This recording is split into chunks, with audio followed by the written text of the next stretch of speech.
Estas férias leve o Observador no bolso. Na praia, no campo ou entre viagens, acompanhe toda a atualidade sem limites. Assine com 40€ de desconto e habilite-se a ganhar uma estadia de 2 noites num dos hotéis boutique da Small Portuguese Hotels. Este verão, desligue da rotina, não da informação. Assine em observador.pt.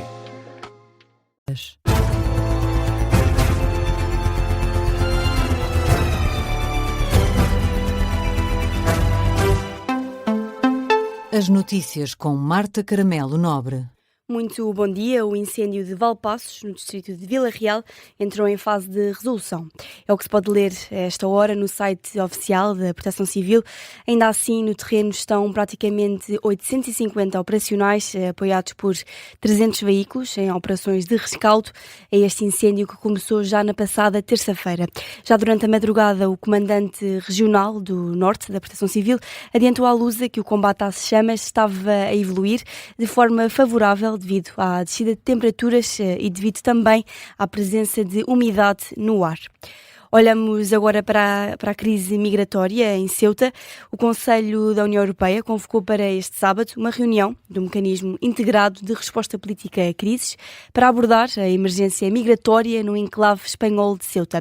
O objetivo é que os Estados-membros do Bloco Europeu tenham a possibilidade de debater e gerir esta situação que já desencadeou uma crise diplomática na Europa, com vários países a ponderar suspender o Acordo de Livre Circulação europeu. É o que adianta um porta-voz da presidência irlandesa do Conselho Europeu da União Europeia. O governo espanhol garantiu que a integridade do espaço Schengen continua absolutamente garantida. De acordo com o último balanço feito pelo Ministério da Administração Interna espanhola, mais de 48 mil migrantes, dos 50 mil contabilizados pelo governo, já regressaram a Marrocos. Em Portugal, o primeiro-ministro já rejeitou suspender os acordos do espaço Schengen.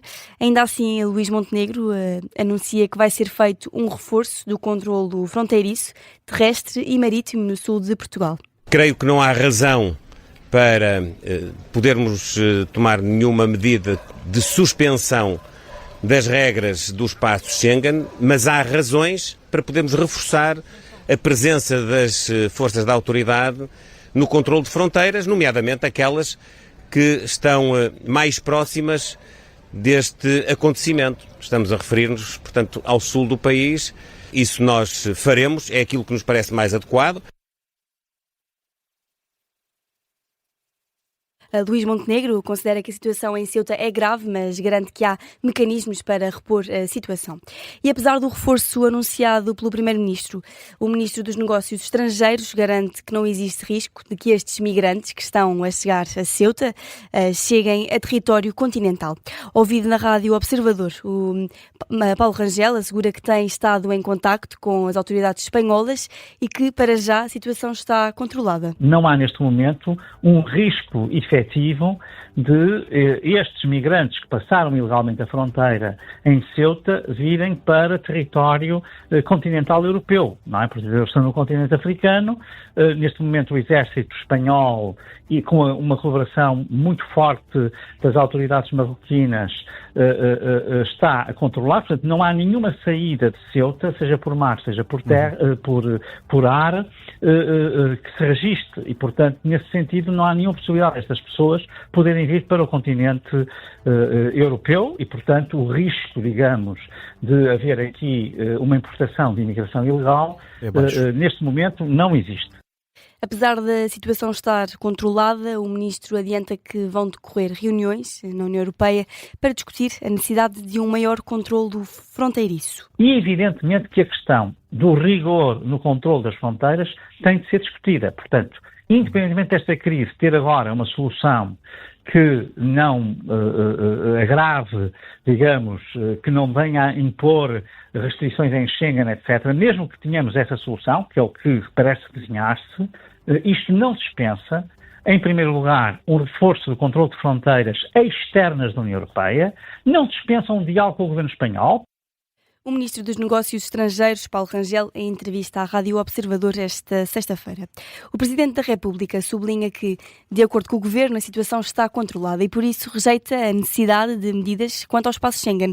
António José Seguro diz que acompanha as medidas anunciadas pelo Executivo e considera, por isso, que não há necessidade, aliás, de outro tipo de decisões em relação ao espaço Schengen. Traria consequências para a economia, para a vida das pessoas, sobretudo numa altura em que muitos dos nossos imigrantes vêm para Portugal, numa altura em que existem muitas trocas comerciais entre Portugal e Espanha, que teriam consequências, obviamente, negativas. E com a informação que tenho, não me parece que estejamos ao nível dessa exigência.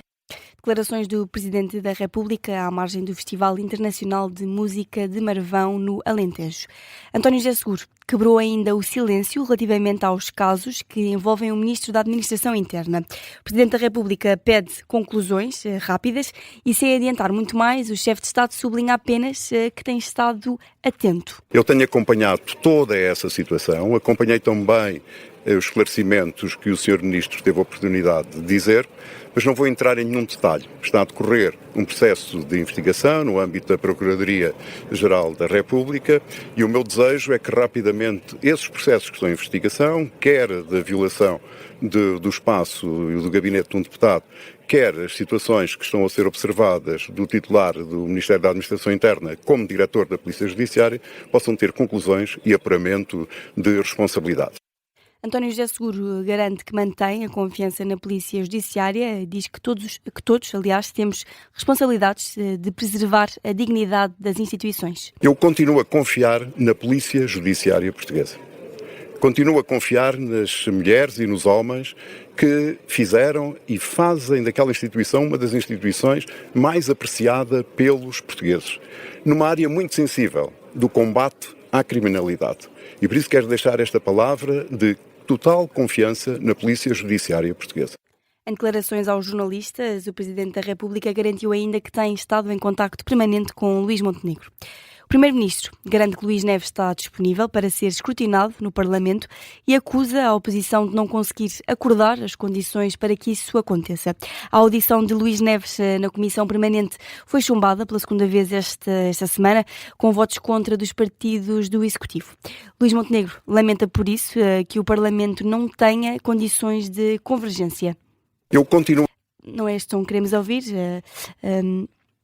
O Primeiro-Ministro Luís Montenegro pede ainda que não se aponte culpas ao Governo, uma vez que são os partidos que não chegam a acordo.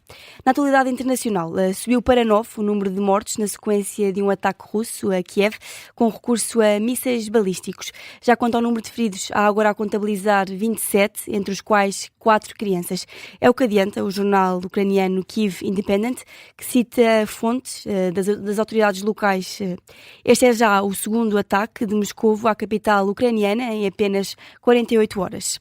Os Estados Unidos e Israel estão a elaborar um plano para bombardear infraestruturas energéticas no Irão.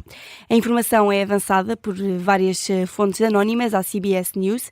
De acordo com estas fontes, o plano foi discutido na reunião desta sexta-feira em Camp David com os membros da administração norte-americana.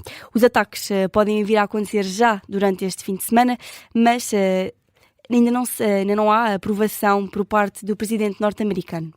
E fechamos no desporto. O Futebol Clube do Porto e o Torriense jogam hoje a Supertaça Cândido de Oliveira. O jogo que marca o arranque oficial da temporada 2026-2027 vai acontecer no estádio da cidade de Coimbra. É uma partida histórica para a formação do Torres Vedras, depois de terem sido a primeira equipa da segunda Liga a vencer a Taça de Portugal.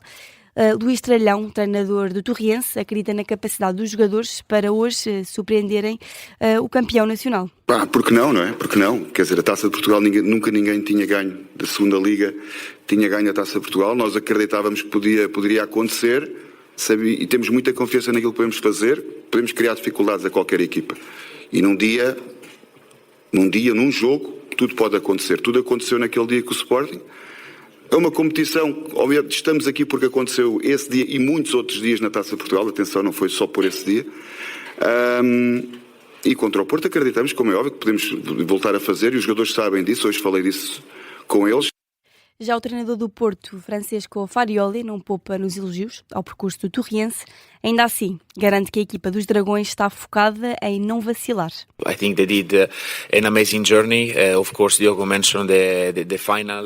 Acho que eles fizeram um percurso extraordinário. O Diogo Costa já mencionou a final, que foi um feito realmente impressionante, mas também todo o caminho que fizeram até lá chegar e aquilo que têm feito nas últimas semanas para preparar a equipa não só para este jogo, mas também para o campeonato e para a competição europeia que vão jogar. Por isso, mais uma vez, têm todo o mérito e todo o nosso respeito, como sempre, mas o nosso foco está em nós, naquilo que queremos fazer e na abordagem que queremos ter no jogo da manhã. And the approach that we want to have in the game of tomorrow. As antevisões dos treinadores do Torriense e do Futebol Clube do Porto, que jogam esta tarde a Supertaça para ver quem levanta o primeiro troféu da época. Um jogo que vai ter relato e comentário aqui na Rádio Observador, com emissão especial a começar pouco depois das 7h30 da tarde. Noutras partidas, o Sporting venceu esta sexta-feira o Nottingham Forest por 4-1 no estádio do Algarve. A equipa de Alvalade volta a golear um adversário na pré-temporada e continua assim a série de 6 vitórias consecutivas. A FIFA recuou e já não vai vender uma participação no Mundial a investidores privados. Gianni Infantino cedeu à forte oposição do futebol mundial e confirmou esta decisão à Sky News. O presidente da FIFA reconheceu que a proposta criou divisões e garantiu que o objetivo da organização é unir o futebol. E por isso promete agora reunir com os vários organismos nos próximos dias para tentar encontrar novas formas de apoiar o crescimento do futebol global. E é o ponto final neste Jornal das 6. O essencial das notícias está de regresso às 6h30 em formato de síntese. Até já.